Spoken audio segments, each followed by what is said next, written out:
সাইফুল আমিন ভাই, আপনার কাছে প্রথমে জানতে চাই, এই যে শরীফ ওসমান হাদি এবং সদি, মানে তার আরেকটা নাম সবচেয়ে বেশি জনপ্রিয় নাম ওই হাদি, তো সেই হাদি যে এই হাদি এবং সেই হাদি যে হত্যা হইল এবং তার হত্যার অভিযুক্তকে নিয়ে এত চিৎকার চেঁচামেচি, সে এখন বলছে জামাত শিবির জড়িত। আপনার মতামত কি, কি ঘটছে? প্রথমত হইলো যে দেখেন, যেটা তদন্ত চলছে সেই তদন্তে আসলে কি বেরোচ্ছে, সে রিমান্ডে কি বলেছে সেটা আসলে মুখ্য। বাইরে এসে সে হয়তো তাকে যেসব প্রশ্ন করছে সে পলিটিক্যাল দিচ্ছেন, মন্তব্য করতে পারে, এবং এটা দেখে মনেই হয় যে সেও একটা পলিটিক্যাল বিলিফের একটা লোক, মানে সে জামাত বিরোধী একটা অবস্থানের একটা লোক। তো এবং ধরেন হাদির যে আসলে কার সাথে কানেকশন হতে পারে, আসলে সেগুলো তো পরিষ্কার যে সে হলো জামাত শিবিরের প্রোডাক্ট, এটা নিয়ে কোনো সন্দেহ নেই। সো এই কথাটা তো সে যেটা বলেছে এইটা হলো জেনারেল পারসেপশন, এবং মনে হবে যে হ্যাঁ এই জামাত শিবিরের প্রোডাক্ট, সে তো ও তো জামাতেরই লোক, তাহলে কে মারতে পারে? কারণ জামাতের অতীত উদাহরণ আছে, তারা নিজেদের লোক মেরে হ্যাঁ অন্যের ঘাড়ে চাপিয়ে দেয়। যেমন ধরেন আবরার ছিল শিবিরের কর্মী, আবরারকে হত্যা করে ছাত্রলীগের ঘাড়ে চাপাই দিছে। এবং আপনি আবার খেয়াল করে দেখেন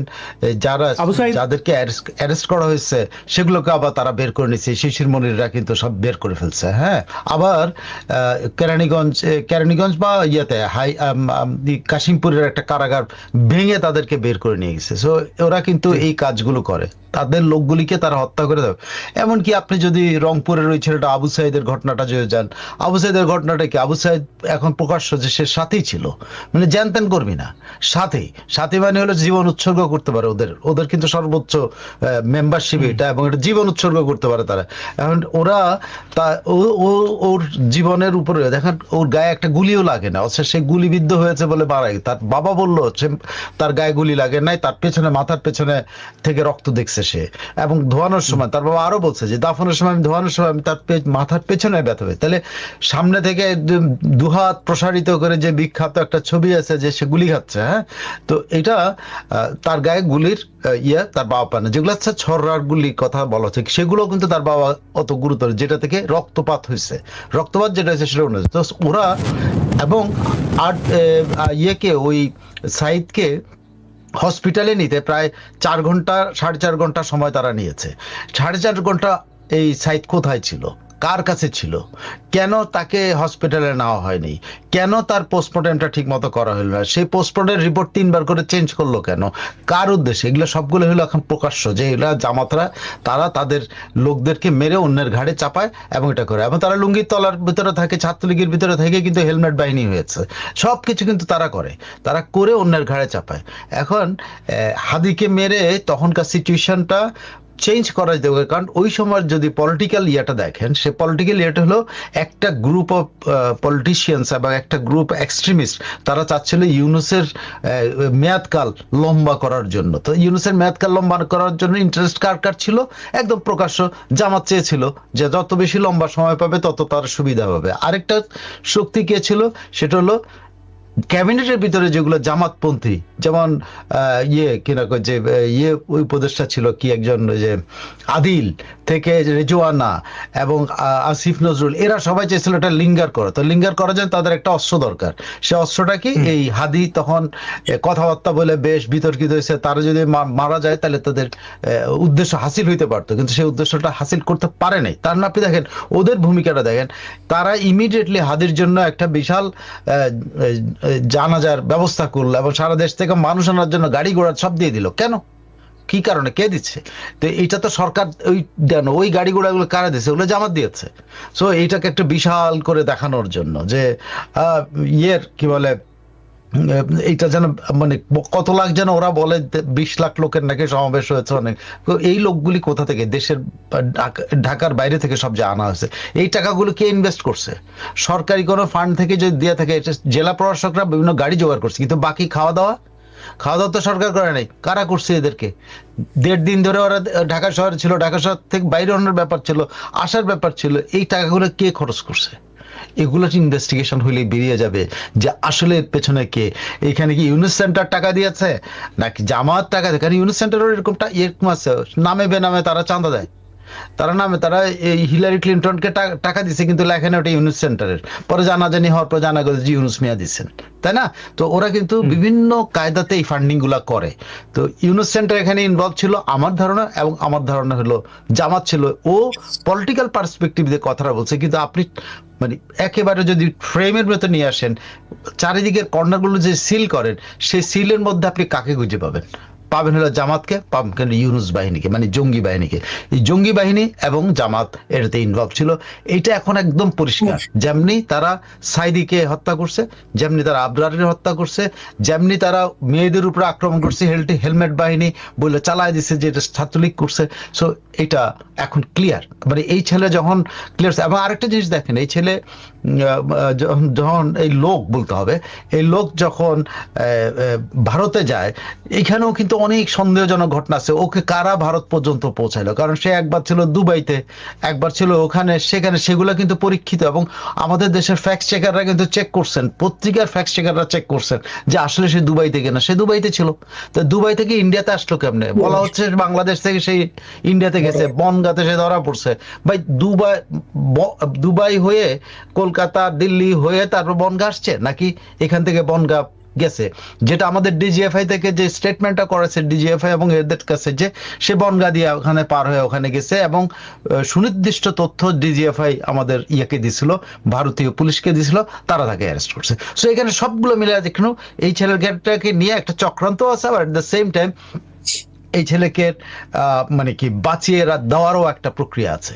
দেখেন আমাদের কনসুলার সার্ভিস ওকে দেওয়া হয়নি, দিতে পারে নাই, কারণ ইন্ডিয়ানরা পারমিট করে নাই। ইন্ডিয়ানরা আমার ধারণা তাকে ধরেন জেলে পাঠিয়ে দিয়েছে, এবং সে দীর্ঘমেয়াদে জেলে থাকবে, অথবা কিছুদিন বাদে জামিনের পরে তাকে তার মামলাটা চলবে, তাকে দেশ থেকে বাধা দিবে, কারণ ওইটা ফরেনার্স অ্যাক্টে সে দেশ ত্যাগ করতে পারবে না, ইন্ডিয়া ত্যাগ করতে পারবে না। তখন বাংলাদেশ তো তাকে একমাত্র সম্ভব যে সে কনভিক্টেড হলে তাকে, আপনি শুধু আসামি হলে আপনি নিয়ে আসতে পারবেন না, কিন্তু কনভিক্টেড হইতে হবে তাকে। বাংলাদেশের আদালতে তাকে এখনো কনভিকশন দেয় নাই, কোনো আদালত তার তদন্তই কমপ্লিট করতে পারে নাই। এখনো দফায় দফায় কিন্তু তদন্ত বাড়ছে, সময় বাড়ছে। কোনো আগ্রহ তো দেখি না সাইফুল ভাই। আগ্রহ থাকবে কেমনে? নিজেরা জড়িত থাকলে আগ্রহ থাকবে কেমনে? নিজেরাই তো জড়িত। এরপরে যখন এই ফয়সাল ধরা পড়ে, ফয়সাল ওই জায়গাগুলো ট্রাভেল করছে কিন্তু, এবং সেটা ডিজিএফআই বলতেছে। খেয়াল করে দেখেন কানেকশনটা কোথায়, কানেকশনটা কিন্তু ডিজিএফ, মানে ও আগে থেকে জানতো যে এরকম একটা কাহিনী তৈরি হচ্ছে, বা ও একটা কাহিনী একটা সামনে নিয়ে আসছে যেটা ডিজিএফআই পিক করছে, অথবা ডিজিএফআই কাহিনীটা সে পিক করছে। না হলে এতদিন পরে সেম কাহিনীটা কি করে হলো? এটা রসুনের কোষগুলো সব এক জায়গায়, কিন্তু ওই ডিজিএফআই সোর্স, ডিজিএফআই এই, মানে আপনার, হ্যাঁ একজন সাংবাদিকের তো অবশ্যই সোর্স প্রয়োজন। সে ডিজিএফআই সোর্স হইতে পারে, এনএসআই সোর্স হইতে পারে, যে কেউ সোর্স হইতে পারে, কিন্তু তাদের সোর্স, তাদের তথ্য যদি 3 মাস বা 5 মাস পরে যদি একই তথ্য বের হয় তদন্ত, মানে যারা অনুসন্ধান করতেছে তাদের কাছ থেকে, তাহলে কি আপনার রসুনের কোষটা এক জায়গায় মনে হয় না? আপনি যে আরেকজন কি জানো না, কি খুললের নামটা, খুললের স্টোরি গুলো আপনি দেখেন সেম, সেও কিন্তু একই রকম করে তারা কিন্তু একটা জায়গা থেকে একটা প্রেসক্রাইব সোর্স পাবে, বা দে আর পেইড পিপল। এরা পেইড পিপল, এদের পেমেন্ট পায়, এবং এই পেমেন্টের ভিত্তিতে ওরা কথাবার্তা বলে। এখানে দেখেন প্রত্যেক দেশের গোয়েন্দা সংস্থার মধ্যে কয়েকটা ভাগ থাকে। কেন থাকে? কেন এদের প্রয়োজনই থাকে কেন? তারা একে উপরেও কিন্তু গোয়েন্দাগিরি করে, হ্যাঁ তারা একে উপর করে, এবং একই সংস্থার সদস্যদের বিরুদ্ধে একই সংস্থার লোকরা কিন্তু কাউন্টার ইনভেস্টিগেশন চালায়। তো এরা কিন্তু বিভিন্ন মতাদর্শের বিভিন্ন গ্রুপে বিভিন্ন ভাবে চলে। তো এইখানে এই একটা গ্রুপ আছে যেটা কিন্তু পার্মানেন্ট গ্রুপ বলে আমার মনে হয়। কেন? আপনি দেখেন গামছাওয়ালার যে কাহিনী, হ্যাঁ গামছাওয়ালার কাহিনী থেকে শুরু করে সবকিছু কিন্তু এরা দিয়েছে। এটা কিন্তু আগে কখনো আমাদের এই ডিজিএফআই থেকে বের হয় নাই, কিন্তু ডিজিএফআই ওখানে বের হয়ে কি বাইরে হলো শেষ পর্যন্ত যে একটা কতগুলি খুপড়ি বেরিয়েছে, যেটা নিয়ে ওরা বলছে যে এই কোটার লোহার চেয়ার একটা মাত্র, মানে এত হাজার হাজার লোককে গুম করছে একটা মাত্র লোহার চেয়ার। আরো একটা দেখেন আয়নাঘর নিয়ে আরেকটা ইনফরমেশন, যেটা হলো আয়নাঘর যে ভুয়া, এটার প্রমাণ কিন্তু স্বয়ং যদি কোনোদিন এটা সঠিক তদন্ত হয়, ইউনুসকে সাক্ষী মানতে হবে। কেন? ইউনুস এই ব্যাপারে যে বক্তব্যটা প্রথম দিয়েছে, সে আয়নাঘর পরিদর্শন করে এসে সে বলছে কি, সারা বাংলাদেশে আয়নাঘর আছে, আমি কিন্তু একদম আমার স্পষ্ট মনে আছে, তার ভিডিওটা সারা বাংলাদেশে আয়নাঘর আছে, প্রত্যেক থানায় আয়নাঘর আছে। তার মানে সে আয়নাঘর বলতে কোনটা বুঝাইছে বুঝছেন? ওই যে থানায় একটা গারদ থাকে না, যেখানে প্রথম ধরে এনে আটকে রাখে ওই জিয়াতে, যে ইয়াকে আদালতে নেওয়ার আগ পর্যন্ত, ওইটা হলো আয়নাঘর। এখন ইউনূস কিন্তু বোকার মতো হয়েও বা যেমনি হোক তার মুখ থেকে কিন্তু সত্য কথাটা বেরিয়ে গেছে, আয়নাঘর আসলে কোনটা। নিজের ঘরের মধ্যে মেয়ে আছে, সে অন্যের মেয়ে এনে কিন্তু পাকিস্তানি অফিসারকে দিয়ে দিচ্ছে। এগুলো কিন্তু ঘটনা, এগুলো কিন্তু নাটক না, নাটকের তথ্যগুলো আসছে। ঘটনা, এবং এদের জিজ্ঞেস এবং করলে এক এরা বলবে পর্যায়ে যে কিন্তু আল্লাহ সে আল্লাহ বাপের ব্যবসাকে মেয়েকেও কিন্তু করেছে নিয়ে হালাল। গেছে। না, সে বাপের মেয়েও কিন্তু নিয়ে গেছে পরবর্তীতে এসে। হুম। তার তেমনি খবর পাইছে না, ইনি অন্যের গুলো তুলে দেখেন, এনার ঘরের তো একটা আছে, ওনার ঘরেরটাও নিয়ে গেছে। তো এই নিজের মেয়ে পর্যন্ত বিসর্জন দিয়েও তারা কিন্তু রাজাগারি করছে, আলবদরি করছে। তো ভাই এদেরকে বিশ্বাসী, এরা এরা যে কত মিথ্যা কথা বলে, এরা কত অনাচার করে, কত কিছু করে। জামাত, শিবির, রাজাকার, আলবদর, আল শামস, এদেরকে বিশ্বাস করাটা হয়েছিল আমাদের জাতীয় জীবনের চরম ভুল, যে এরা আমাদের সাথে মেইন স্ট্রিমে আসবে। যদিও বঙ্গবন্ধু কিন্তু সবারই মাফ করে নাই, যারা আর্সেনের সাথে যুক্ত ছিল সবাই।